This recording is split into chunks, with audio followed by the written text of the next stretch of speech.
I don't know how this guy does it. I don't get how this guy keeps doing it. I'm never counting him out. Whatever he says, whatever decision he makes, especially when it comes to secondary, I'm just trusting he's going to be correct. Everyone made fun of him for getting rid of J.C. Jackson. Cornerback one, Jalen Mills, was a meme all offseason. And now what's happened? They've had a very good coverage unit so far through 6 weeks. Of course this has happened, right? Like, first, let's start off with their corners. I have a couple charts here, and then we'll get into a little bit of film at the end here to talk about really what makes them so effective. But, I just want to go player by player a little bit. The four most notable players, and look at, so at the top of the list, Jack Jones is the highest rated coverage corner in Pro Football Focus. Jonathan Jones, the fourth highest rated coverage corner according to Pro Football Focus. That's pretty good. You'll take that. Now, you also have Miles Bryant and Jalen Mills in the mix as well, who, their PFF grades, definitely not as good. They're definitely significantly worse. And you look at the snap count, they've actually gotten a little bit more snaps than the two Joneses have so far, but that's because they kind of started off getting a lot more playing time. We've seen both Joneses get a lot more playing time these past couple of weeks. I'm assuming it's going to continue going in that direction. Part of why the Patriots have looked so much stronger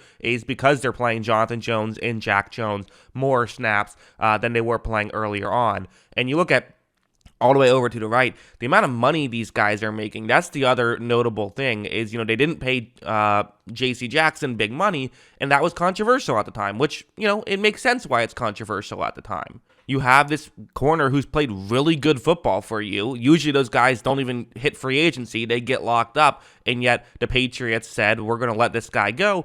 It's because they can get away with, Jack Jones, who's on a rookie deal. Even, Miles Bryant and Jalen Mills aren't getting paid that much, a total of $6.9 million combined. And Jonathan Jones is just getting paid $7.7 million. So for a little over $8.5 million, you're getting two of the best corners in football, according to PFF, so far through 6 weeks. I mean, that's just incredible. Going over to their safeties, the safeties are very fascinating because you look at their PFF grades, they're all solid or better.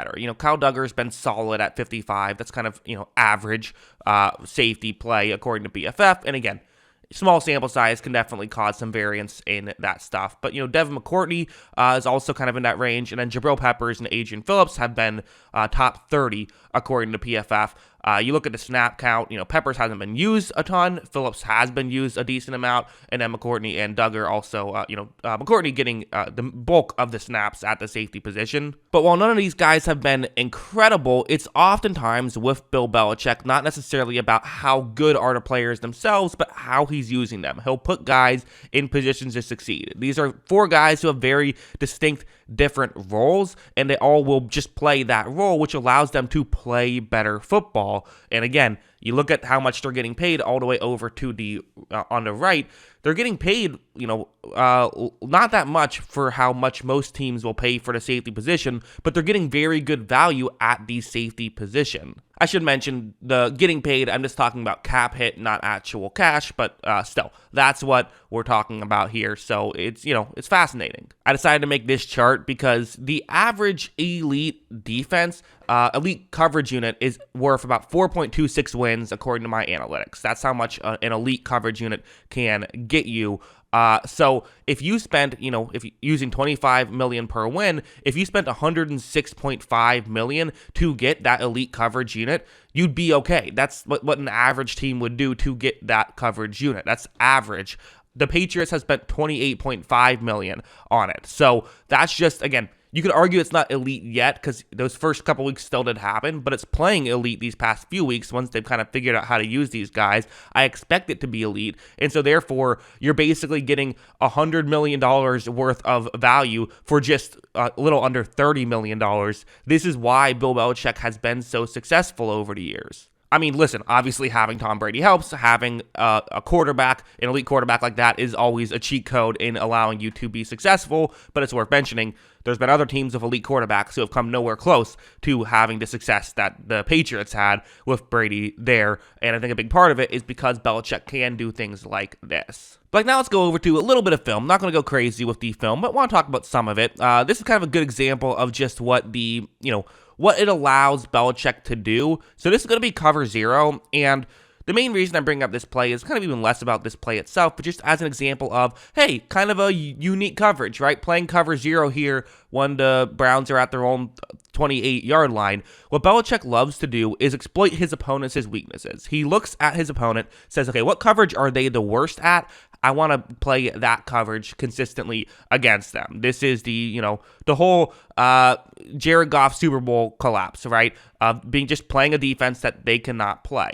Again, Patriots have their defenses that they like to run as well, as does everybody, but they definitely will like to exploit opponents' weaknesses if they can. The way that Belichick builds his teams of having several different guys who at each secondary position who can select different things, what that does is it allows him to shift his game plan. He can play cover 0 against Cleveland, but if he feels like zone coverage is better against a different team, he will do that. He can just shift his game plan because he has talent that is so many different talented players. Look at how Brissett takes the snap, and he's going to just sort of throw it up there. The pressure does come because of the cover 0. Jalen Mills gets the interception there. Again, you could argue there's someone kind of open on the other side of the field. If Brissett wanted to throw it there, it might not have been a first down, but also if Belichick looks at this and says, hey, Jacoby Brissett isn't great against cover 0. Let's run some cover 0. Some teams won't do that because they don't have the defensive back to do that. And if you don't have the defensive backs to do that, then you shouldn't do that. But the Patriots obviously do. They have the defensive backs to do whatever they want to do. And because of that, it puts them in a good situation. One more play to talk about this one. It's going to be kind of a classic play that Cleveland likes to run. It's a zone coverage play that the Patriots are in zone, and you're going to run a play action, have a tight end run a deep route. Hopefully he can, you can get guys out of position and he can get open. Right, when this play begins, it's a great sell. New England kind of doing what they can, but at this point, it looks like it's about to be open. But this is, again, where the Patriots have some defensive backs who can make plays. This is going to be Kyle Duggar here, and, it looks like it's open, right?